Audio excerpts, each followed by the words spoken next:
के पेश किया गया है इसका। मैंने तो देखी साफ साफ कह दिया, मैं साइंटिफिक आदमी हूँ, मैं गाय को माता नहीं मानता हूँ। जैसे घोड़ा है या कुत्ता है वैसे गाय है, एक जानवर है।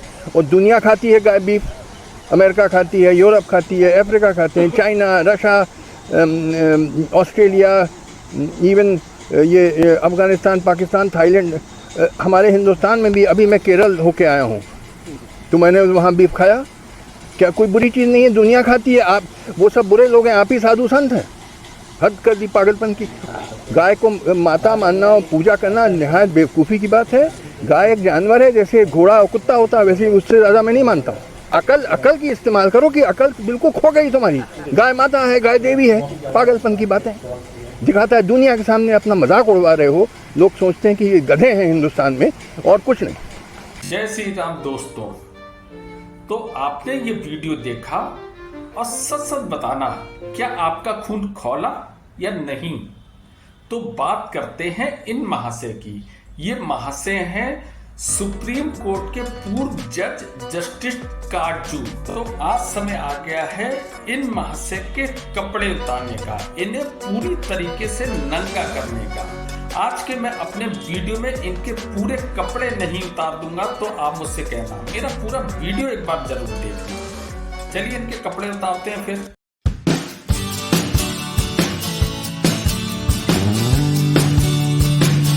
यह कोई अनपढ़ व्यक्ति नहीं है, बल्कि वेल क्वालिफाइड व्यक्ति है। और दुख इस बात का है कि यह भी एक सनातनी ही है।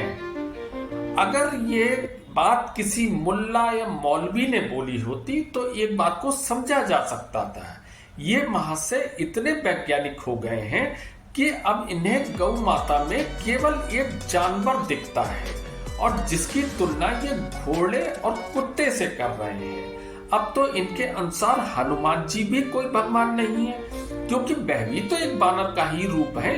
इसके अलावा नारायण के 10 अवतारों में से 4 अवतार तो पशुओं के ही हैं, जिसमें पहला अवतार मत्स्य अवतार जो एक विशालकाय मछली का है, दूसरा अवतार कच्छप अवतार जो एक कछुए का है, तीसरा अवतार बरहा अवतार है, और चौथा अवतार नरसिंह का है, जिसमें आधा शरीर सिंह का और आधा शरीर मनुष्य का है। अब ये महाशय तो कहेंगे ये तो संभव ही नहीं है, क्योंकि ये महाशय कुछ ज्यादा ही पढ़े लिख गए हैं और इनका वैज्ञानिक दृष्टिकोण सारी दुनिया से भिन्न है। अब इन महाशय के अनुसार राम और रावण का कोई युद्ध ही नहीं हुआ था, क्योंकि राम की सेना में अधिकांश बानर और रीछ जैसे प्राणी थे जो आपस में संवाद भी करते थे।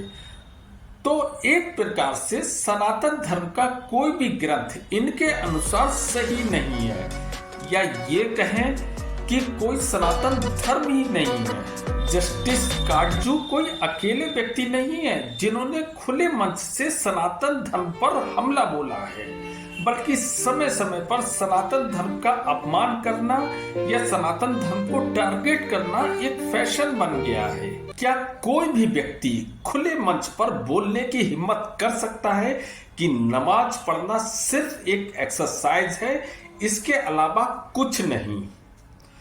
क्या कोई व्यक्ति कह सकता है कि ईसाई धर्म में क्रॉस केवल एक लकड़ी का टुकड़ा है? नहीं, ऐसा कोई व्यक्ति नहीं कहेगा, क्योंकि सनातन धर्म के अलावा सारे धर्म अपने धर्म को लेकर संजीदा है, या ये कहें कि जागरूक है, या ये कहें सारे धर्म जाग रहे हैं।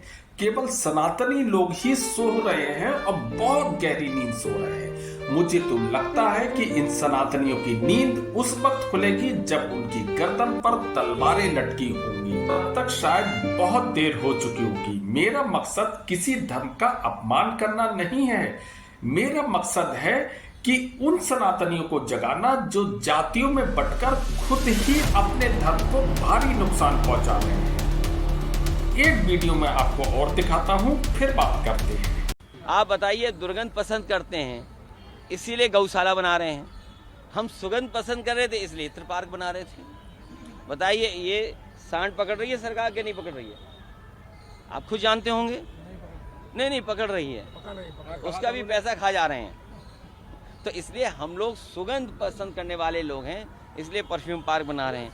ये दुर्गंध वाले लोग हैं, ये दुर्गंध वाले लोग। तो यह भी कोई मामूली व्यक्ति नहीं है, यह उत्तर प्रदेश के पूर्व मुख्यमंत्री हैं। और दुर्भाग्य इस बात का है कि यदुकुल में जन्म लेने के बाद भी इन्हें गौ माता के गोबर से बदबू आ रही है। ये वही यदुवंशी हैं जिसमें खुद भगवान श्री कृष्ण ने जन्म लिया था और जो अपना अधिकांश समय गायों के बीच बिताते थे। शायद इन्होंने भी कुछ ज्यादा ही पढ़ाई कर ली है, इसलिए इन्हें गाय के गोबर से दुर्गंध आने लगी है। ये नहीं जानते कि भारतवर्ष के अनेक गांवों में आज भी गाय के गोबर के कंडे बनाकर उस पर खाना पकाया जाता है और गाय का गोबर पूजा तक में उपयोग किया जाता है। इसके अलावा ना जाने कितने महानुभाव हैं जो आए दिन सनातन धर्म का अपमान करते हैं, जिनकी गिनती सैकड़ों में है। कोई रामायण के पन्नों को फाड़कर जलाता है तो कोई राम भक्तों पर गोलियां चलवाता है। फिर भी सनातनी एक ऐसा प्राणी है जो गहरी नींद सो चुका है। और सबसे ज्यादा दुख की बात तो ये है कि यह सब पाकिस्तान, बांग्लादेश या अरब के देशों में नहीं, बल्कि हमारे देश भारत में हो रहा है, जहां से सनातन धर्म का उदय हुआ। शायद वह ये नहीं जानते कि गजबा ये हिंद नाम के एक राक्षस का उदय हो रहा है जो पूरे के पूरे सनातन धर्म को ही निगल जाएगा। तो मैं एक बार फिर सारे सनातनियों से कहता हूं कि उठो, जागो और अपने धर्म की रक्षा करो, इससे पहले कि बहुत देर हो जाए, और अपने धर्म को इतना मजबूत बनाओ कि कोई सनातन धर्म का अपमान करने से पहले 100 बार सोचे। कोई काटजू ये ना कह पाए कि उसने केरल जाकर गाय को खाया है। कोई जाकिर नायक आपके देवी देवताओं का अपमान ना कर सके। कोई अहमद हुसैन देवियों को बिना कपड़ों के ना दिखा सके, और कोई तुम्हारे धार्मिक ग्रंथ के पन्नों को ना जला सके, और कोई राम के अस्तित्व को चुनौती ना दे सके, और दोबारा कश्मीर फाइल जैसी फिल्म की जरूरत ही ना पड़े। अगर अभी भी नहीं जागे तो तुम्हारे बच्चे सोएंगे, वो भी बहुत गहरी नींद जो कभी नहीं खुलेगी। अगर आप भी सनातन धर्म का सम्मान करते हैं तो इस वीडियो को इतना शेयर करो कि ये वीडियो काटजू तक जाए और उसकी गिरफ्तारी तुरंत हो, क्योंकि आईपीसी की धारा 295A के तहत किसी भी धर्म के विरुद्ध अपमानजनक बयान देना एक दंडनीय अपराध है। और इस व्यक्ति ने तो सिर्फ गौ माता का ही अपमान नहीं किया, बल्कि सनातनियों को मूर्ख और गधा तक बोला है। आप कमेंट्स में अपनी राय जरूर देना, क्योंकि आपकी राय मायने रखती है और इन बुद्धिजीवियों को मैं सबक सिखाना चाहता हूं। इसलिए आप मेरे चैनल को सब्सक्राइब करना ना भूलें। तो फिर मिलते हैं अगले शनिवार को, तब तक के लिए जय श्री राम, जय हो सनातन।